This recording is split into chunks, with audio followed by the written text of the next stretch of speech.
Assalamualaikum warahmatullahi wabarakatuh. Nama Rangga Rizky Janakifu, NIM 06602529.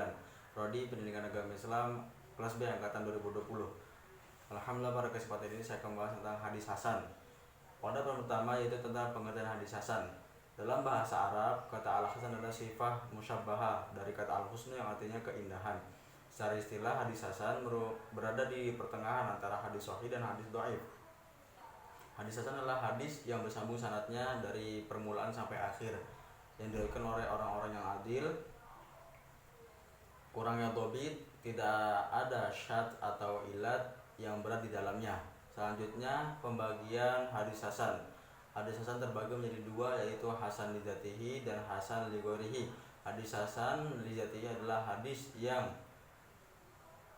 sanadnya bersambung, diriwayatkan oleh rijal ahadis yang adil, namun kurang sempurna dalam kedhabitannya, tidak bertentangan dengan hadis yang perawinya oleh rijal yang lebih thiqah, serta tidak ada cacat yang samar yang menyebabkan turunnya derajat hadis tersebut. Hadis hasan li ghairihi. Hasan li ghairihi adalah hadis dhaif yang ringan kedhaifannya. Jika ada hadis yang semakna dengannya namun berbeda, maka hadis dhaif tersebut naik derajatnya menjadi hasan li ghairihi. Syarat hadis hasan adalah ada 5. Yang pertama, bersambung sanadnya. Yang kedua itu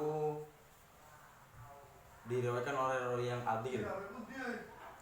Yang ketiga, diriwayatkan oleh rawi yang hafal atau dhabit, tetapi tingkatan kehafalannya itu masih di bawah sahih. Yang keempat, tidak bertentangan dengan hadis dengan rawi yang dipercaya lebih tinggi atau Al-Quran. Yang kelima, tidak terdapat cacat di dalam hadis tersebut. Hukum hadis hasan sama dengan hadis sahih dalam landasan hukum, namun sedikit rendah kekuatannya dengan hadis hasan. Oleh karena itu, hadis hasan dijadikan landasan hukum oleh para pakar fikih dan mereka amalkan. Hadis hasan menurut Imam At-Tirmidzi. Kontribusi Imam At-Tirmidzi dalam keilmuan ilmu hadis adalah memasukkan kriteria hadis hasan. Hadis hasan adalah kualitas hadis di bawah sahih. Hadis yang diterima keseluruhan syaratnya, yaitu bersambung sanadnya, keadilan perawi, hafalan perawi, tidak ada syadz atau ilat di dalam hadis tersebut. Kekurangan adalah kurang sempurna dalam hafalan perawi. Oleh karena itu, suatu hadis tidak dapat termasuk dalam derajat hadis sahih. Kriteria ini adalah terobosan baru. Sebelumnya para ulama hanya membedakan antara hadis dhaif dengan hadis sahih. Lebih jauh lagi, Imam Tirmidzi menjabarkan tentang hadis hasan melalui istilah-istilah. Yang pertama itu hasan sahih, yang kedua hasan gharib, dan yang ketiga hasan sahih gharib. Imam At-Tirmidzi memiliki argumen dalam mengembangkan hadis hasan.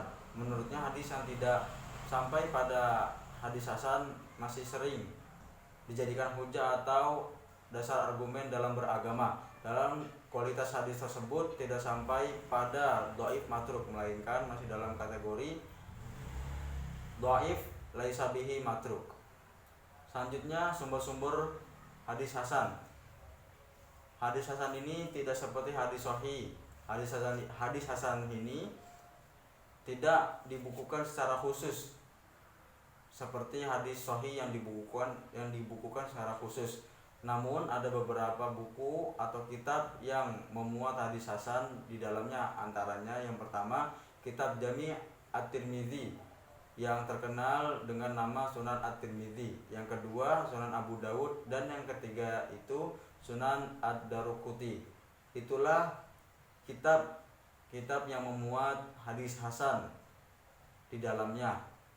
Dan hadis hasan ini tidak seperti hadis sahih, yang hadis sahih dibukukan secara khusus dalam satu kitab. Itulah penjelasan yang dapat saya sampaikan. Bila ada kekurangan atau tidak kejelasan dalam saya memaparkan materi ini, billahi taufiq wal hidayah. Wassalamualaikum warahmatullahi wabarakatuh.